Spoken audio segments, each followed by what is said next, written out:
Last Thursday, February 25, Jamaicans went to the polls to vote for the political party they believe should form the next government. On election night, what is called a preliminary count takes place so that the nation can be given as early as possible that night an idea of how the results are expected to pan out. That preliminary count showed that the Jamaica Labour Party, the JLP, won 33 of the 63 seats in the House of Representatives. The People's National Party won the remaining 30. However, that's not the end of the process. Section 45 of the Representation of the People Act states that a final count should begin in each constituency the day after the elections.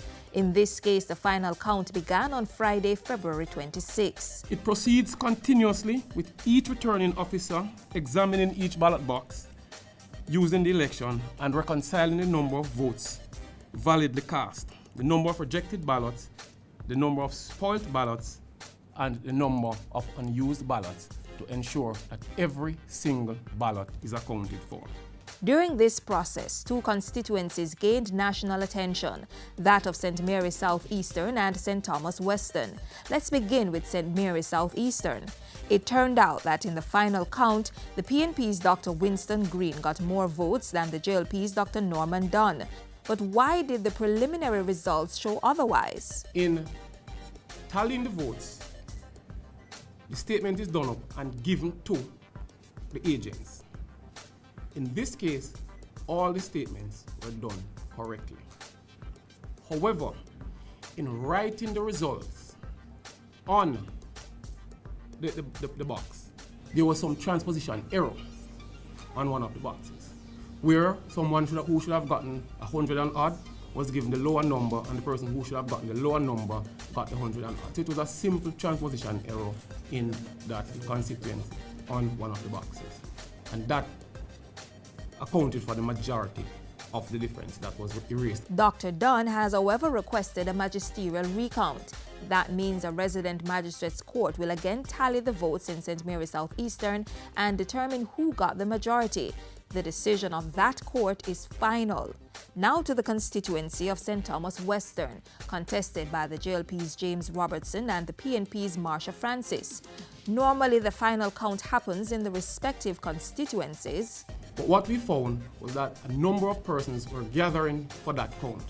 And with the opposing parties outside, the tension was spilling over into the count. And therefore, I thought it prudent, and that office is fairly small. And the way it is positioned, it would not be very accommodating in terms of crowds. And therefore, I thought it prudent to move the count into Kingston, where we would have much more space and much more control. But it's the same returning officer and staff who is conducting the count. In the end, the JLP's James Robertson was declared the winner for St. Thomas Western. The EOJ will advise the Governor General that based on its count, the JLP captured 32 of the 63 seats in the lower house. The Director of Elections has also dismissed rumors that ballot boxes have been tampered with, thrown away, or went missing during the 2016 general elections. On the night of election, the Electoral Office and every returning officer must account for every single ballot box and the material used in each polling station. The report that you get, that the public gets, is given on a box-by-box basis. And so any box that is missing would be known on the night of the poll. And Jamaica has received high praises from the Electoral Observation Mission, EOM, of the Organization of American States for the way in which the country's 17th general elections was conducted.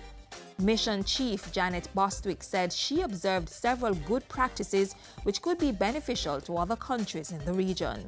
The EOM wishes to commend the professional conduct and diligence of the poll workers, supervisory personnel, and security agents who facilitated the voting process on both days. The Electoral Office of Jamaica, ensuring elections are free and fair.